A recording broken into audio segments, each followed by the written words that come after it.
ഉറപ്പായിട്ടും മലയാളത്തിൽ അതൊരു ഫസ്റ്റ് എക്സ്പീരിയൻസ് ആണ്. ഇപ്പൊ എന്റെ ചെറുപ്പത്തിൽ ഓഫ് ഹാബി എന്ന് പറഞ്ഞ സിനിമ ഓർക്കുന്നുണ്ടോ നിങ്ങൾ? അത് ഒരു അത്ഭുതമായിരുന്നു അന്ന്. അപ്പൊ അന്ന് കിരീടം കാണണോ ഓഫ് ഹാബി കാണണോ എന്ന് ചോദിച്ചാൽ ഞാൻ ഓഫ് ഹാബി എന്നേ പറയുള്ളൂ, അല്ലേ? ഇപ്പൊ ഞാൻ എന്തുകൊണ്ടാണ് പണ്ട് നമ്മൾ തിയേറ്ററിൽ പോയി കാണാൻ ആഗ്രഹിക്കാത്ത പല സിനിമകളും ഇന്ന് നമ്മുടെ ഫേവററ്റ് ലിസ്റ്റിലുള്ള സിനിമകളാണ്. അന്ന് എനിക്കത് മനസ്സിലാക്കാൻ പറ്റില്ല. അതാണ് ഞാൻ ഉദ്ദേശിച്ചത്. ഇപ്പം സാക്ഷാൽ ശ്രീമാൻ ചാത്തുണ്ണി എന്ന് പറഞ്ഞ സിനിമകളിലൊരു ഗംഭീര സിനിമയുണ്ട്. എനിക്ക് തോന്നുന്നില്ല ആ സിനിമ പിന്നെ എപ്പോഴെങ്കിലും കാണാൻ പറ്റിയിട്ടുണ്ടോ എന്ന് പോലും അറിയില്ല. അപ്പൊ ഇപ്പൊ അവരുടെ പ്രായത്തിൽ അവർക്ക് ആസ്വദിക്കാൻ പറ്റുന്നതിനേക്കാൾ മുകളിലാണ് ഞാൻ കഴിഞ്ഞ വർഷം ചെയ്ത പടങ്ങളെല്ലാം.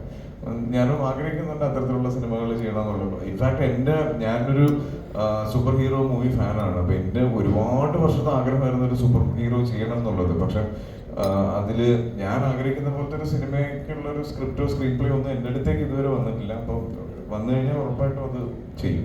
അവരോട് ചോദിച്ചാലോ ലോകം ഏതെങ്കിലും ചാപ്റ്ററിൽ ഞാൻ വരാൻ ചാൻസ് ഉണ്ടോ? അവരായിട്ട് തരുവാണെങ്കിലല്ലേ നല്ലത്, ചോദിച്ചു മേടിക്കുന്നതിനേക്കാൾ. ആഗ്രഹമുണ്ടോ? അങ്ങനെ ആഗ്രഹമുണ്ട്, ഡെഫിനറ്റ്ലി ഉണ്ട്. ഇപ്പം ഏത് ആക്ടേഴ്സിനോട് ചോദിച്ചാലും ആക്ടേഴ്സിന്റെ ഏറ്റവും നല്ല ഒരു സ്വഭാവ ഗുണം അതാണ്. എല്ലാവർക്കും ഒരു ഭയങ്കര ഹെൽത്തി ആയിട്ടുള്ള ഒരു കോമ്പറ്റീഷൻ മനസ്സിലുണ്ടാവും. അവർ ചെയ്യുന്ന പോലത്തെ സിനിമകൾ ചെയ്യണം, അവർക്കുണ്ടായ പോലത്തെ സക്സസ് ഉണ്ടാവണം എന്നൊക്കെ ഉള്ളത്. അപ്പം അങ്ങനെ ഒരു ആഗ്രഹം എനിക്കും ഉണ്ട്. വിളിക്കുവാണെങ്കിൽ ഉറപ്പായിട്ട് പോയി ചെയ്യും.